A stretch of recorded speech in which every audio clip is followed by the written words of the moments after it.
This is Vivek speaking and welcome to my YouTube channel A5 एमोन classes. और मैं आज आपको जानकारी देना चाहूँगा use of this and that. मतलब दिस और दैट का प्रयोग।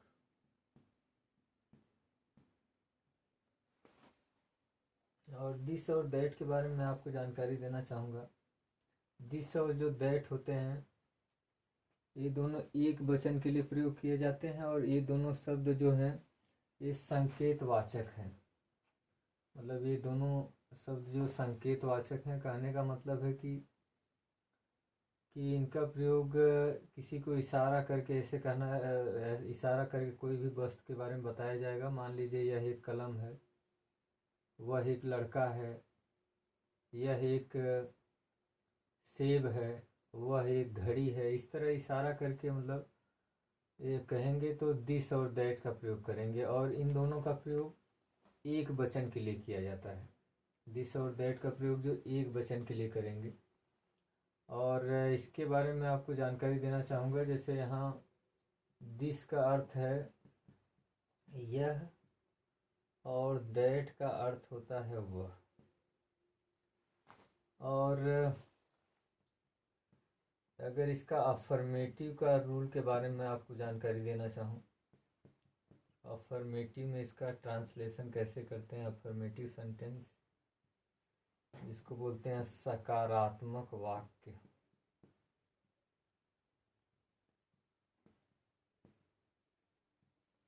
सकारात्मक वाक्य में इसका रूल जो है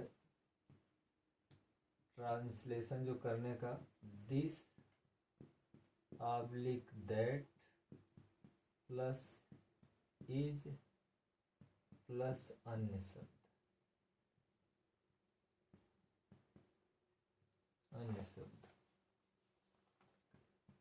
अगर इसको एग्जाम्पल के बारे में, आप एग्जाम्पल्स से अगर आपको इसके बारे में जानकारी देना चाहूँ तो जैसे मान लीजिए कोई भी एग्जाम्पल ले लीजिए। यह एक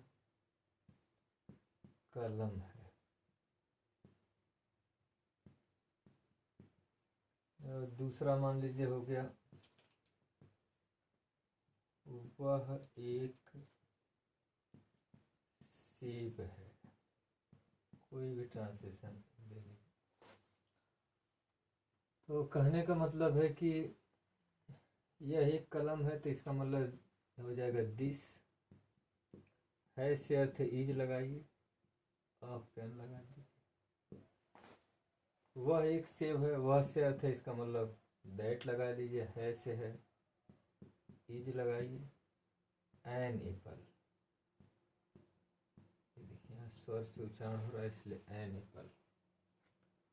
इसी तरह आप तमाम एग्जाम्पल्स आप इसी तरह आप ट्रांसलेशन कर सकते हैं। और मैं अगर आपको इसी के बारे में अगर जानकारी देना चाहूँ कि मान लीजिए यही अगर सेंटेंस हो गया, अगर निगेटिव सेंटेंस में जैसे यही हो गया यह एक कलम नहीं है, this is not a pen. Negative sentence मतलब नकारात्मक में बनाएंगे।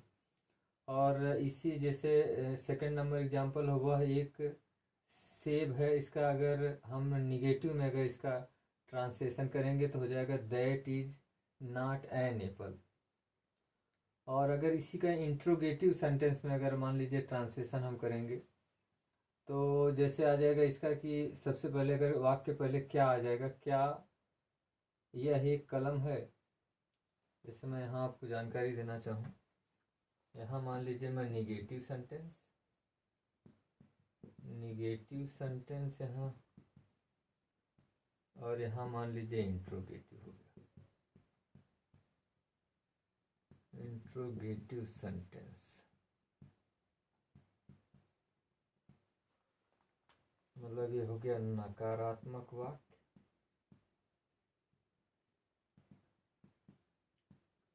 ये हो गया प्रश्नवाचक वाक्य।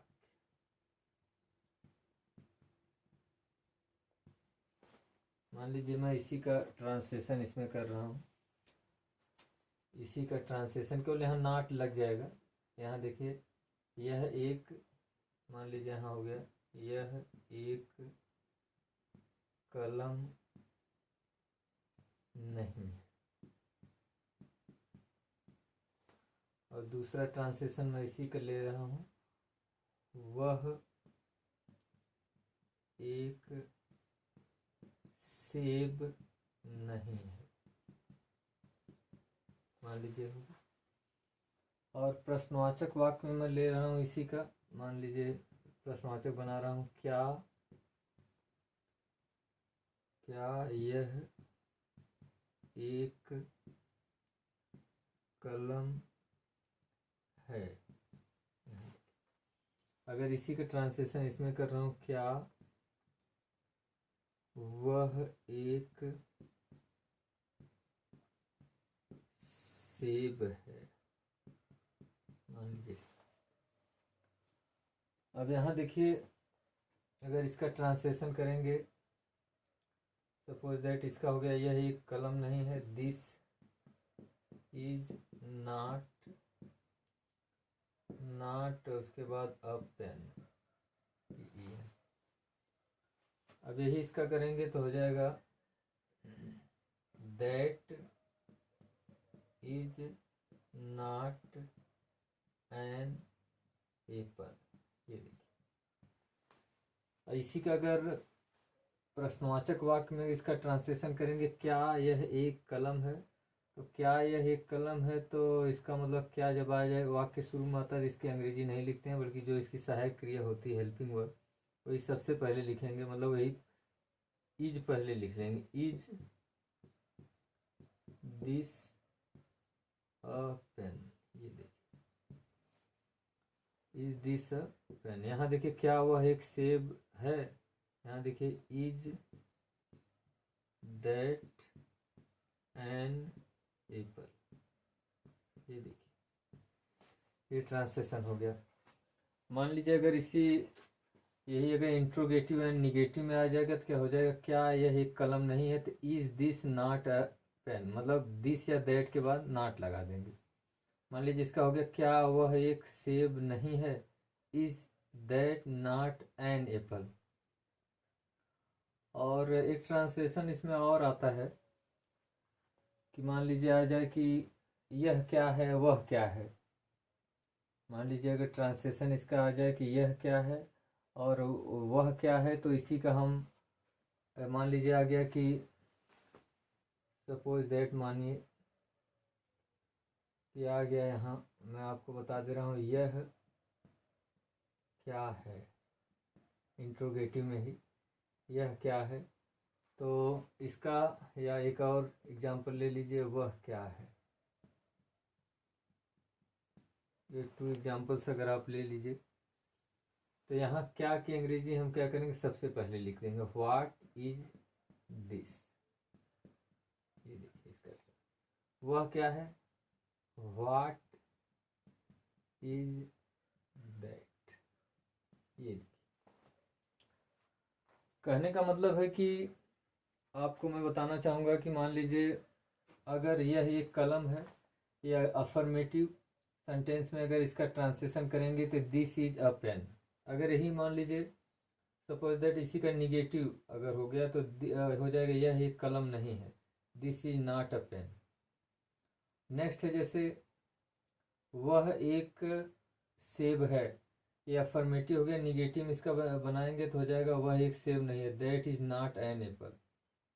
और इंट्रोगेटिव में मान लीजिए इसी का बनाएंगे तो क्या इसका पहला वाला जो है एग्जांपल, यहाँ यह एक कलम है, तो क्या हो जाएगा, क्या यह एक कलम है, is this a pen.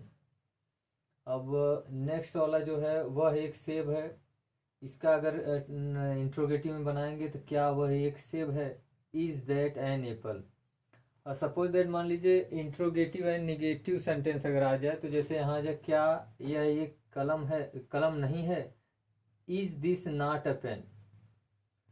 Suppose that ये नेक्स्ट वाला आ जाए कि क्या वह एक सेब नहीं है, is that not an apple. हो जाएगा मतलब दिस या दैट के बाद नॉट लगाएंगे। ये तो वाक्य के शुरू में जो अगर प्रश्नवाचक शब्द क्या आता है तो उसकी सहायक क्रिया सबसे पहले लिखते हैं, मैंने इसकी अंग्रेजी क्या की अंग्रेजी व्हाट नहीं लिखते हैं। अगर इंट्रोगेटिव में एक और आता है, जैसे मान लीजिए आ गया कि यह क्या है, तो यहाँ क्या की अंग्रेजी व्हाट लिखेंगे, मतलब व्हाट इज दिस। वह क्या है, तो यहाँ देखिए व्हाट इज दैट, मैंने क्या अगर वाक्य के बीच में आएगा तो उसकी अंग्रेजी लिखेंगे व्हाट, अगर वाक्य के शुरू में आएगा तो उसकी अंग्रेजी नहीं लिखेंगे। और मुझे आशा है कि आपको समझ में आया होगा। And thanks for watching and your precious time.